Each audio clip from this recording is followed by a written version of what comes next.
Hello, bachcho. So let's understand this question. So the question is asking two statements are given, one labeled assertion A and another labeled reason R. Select the correct answer to this question from the code 1, 2, 3, 4 as given below. मतलब कि यहाँ पे दो statement दिए हुए हैं, assertion and reason. तो हमें यहाँ पे ये बताना है कि कौन सा जो इनमें से कोड है फिट बैठेगा. तो चलिए सबसे पहले कोड देखते हैं. Both assertion and reason are true and reason is the correct explanation of the reason. मतलब कि जो ये दोनों assertion और reason है, दोनों true है और जो reason है वो correct explanation है assertion का.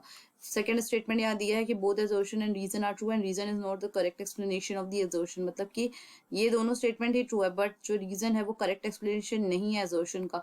थर्ड स्टेटमेंट यहाँ दिया है assertion is true but reason is false. और फोर्थ दिया है assertion is false but reason is true.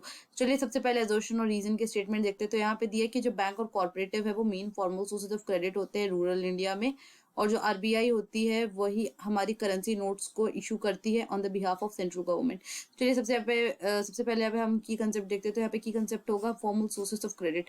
जो फॉर्मल सोर्सेस ऑफ क्रेडिट होता है वो सारे लॉ और रेगुलेशंस को फॉलो करते हैं जो कि गवर्नमेंट ने बनाए हैं, और इनके जो रेट ऑफ इंटरेस्ट है अगर हम कंपेयर करें इनफॉर्मल सोर्सेज ऑफ क्रेडिट से तो वो लो होते हैं. और इन्हें सुपरवाइज कौन करता है? आरबीआई सुपरवाइज करता है. और ये किन किन सोर्सेस को इंक्लूड करते हैं? जैसे कमर्शियल बैंक्स हो गए, रीजनल रूरल बैंक हो गया, एक्सेट्रा. तो यहाँ पे क्या बोल रहे हैं स्टेटमेंट की जो बैंक और कॉर्पोरेटिव होते हैं वो main formal sources of credit है वो रूरल इंडिया में. तो फॉर्मल सोर्सेज तो अब हमें समझ में आ गया कि ये बैंक और कॉर्पोरेटिव दोनों को इंक्लूड करती है.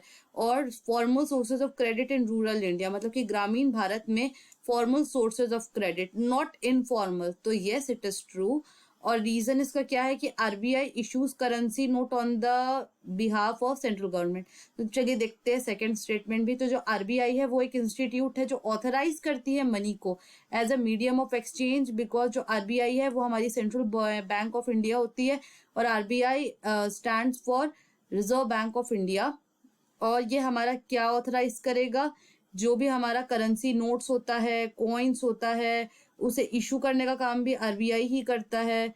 और ये इस बात की अथॉरिटी देता है और ये इस बात का एश्योरेंस देता है कि जो हमारा कॉइन और जो भी नोट्स है वो as a medium of exchange accepted है.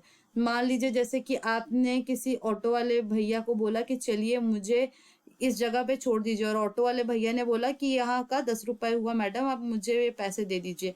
तो आप उसे 10 रुपए देंगे तो ऑटो वाला मना नहीं कर सकता, बिकॉज वो जो करेंसी नोट्स है वो ऑथराइज्ड है, बिकॉज आरबीआई उन करेंसी नोट्स को इशू करता है on the behalf of central government.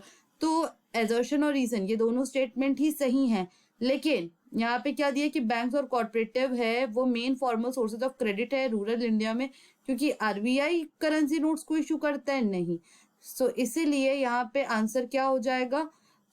Code number 2 will be the answer. Why? Because दोनों स्टेटमेंट सही है एजर्शन और रीजन के, लेकिन जो रीजन है वो करेक्ट एक्सप्लेनेशन नहीं है एजर्शन का.